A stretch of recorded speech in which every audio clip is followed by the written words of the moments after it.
Russian forces are closing in on Ukraine's capital as sources say officials in the U.S. fear that Kiev could fall to Russia within days. Ukrainian forces successfully pushing the Russians back over the river in the southern port city of Kherson. And that is where CNN's Nick Paton Walsh is joining us from now. Tell us what you've been seeing, Nick. Brianna, just to let you know, as we're sort of beginning to get towards sundown here, we've had this consistent shelling continuing over the area where we were earlier on, the bridge, which is essentially across the Dnieper River that splits Ukraine from the Russian bordering side to the European bordering side. Deeply symbolic, but also here a place of great violence. The most serious fighting in the country, the president of Ukraine said yesterday, and where the Russians seem to have got over the bridge yesterday. Today it was clear when we went to the scene, they'd been pushed back. Well, this is where Ukrainian President Volodymyr Zelensky said some of the fiercest fighting was yesterday. A key bridge on the outskirts of Kherson, essentially the route up into main Ukraine from the Russian-held peninsula of Crimea, taken in 2014. And you can see around me, there's been quite significant destruction here over the past 48 hours.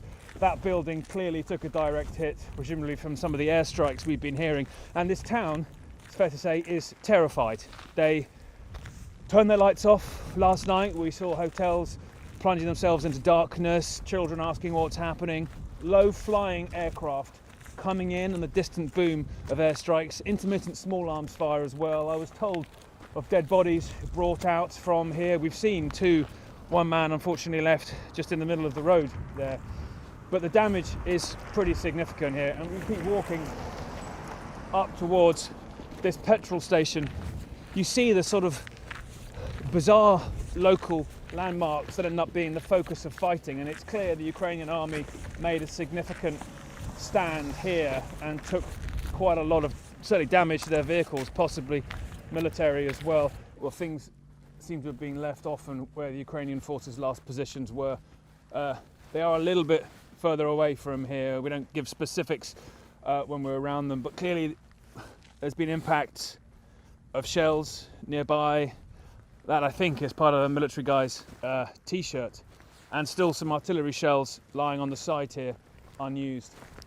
This petrol station, it seems, has also taken a significant hit. That van's been turned over, and one thing we're mindful of is a gas tank that seems to be slowly burning on that direction.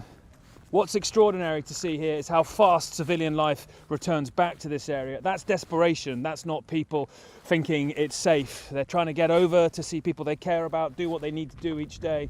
But the contrast with that and the sheer kind of firepower that we're seeing used here, this must surely have been some kind of airstrike. I mean, the impact looks like it may have come from the Ukrainian side. But these tanks disabled, and all around us a sign of quite what Ukraine's government mean by the fighting having been most intense around here. So I'm just going to pause here. The sirens have picked up again, closer, frankly, to the city centre. And that comes while you were seeing that report from this morning, a very loud rumbling explosion in the distance over here, and then the sound of a jet in the skies. That is most likely Russian air power. And it would suggest that, as we saw last night, as the sun begins to set, that they are looking to make another move on that vital bridge. It is deeply symbolic and strategically important, frankly, that they have access to that. It lets their forces from Crimea head north up towards the capital of Kiev. And the residents of this town, with the Ukrainian flag blowing right in front of me, are deeply concerned about whether part of the Russian plan involves coming in to here where their families shelter. Or you taking us to that bridge that is so important, as you say. Nick Paton Walsh in Kherson, Ukraine for us. Thanks.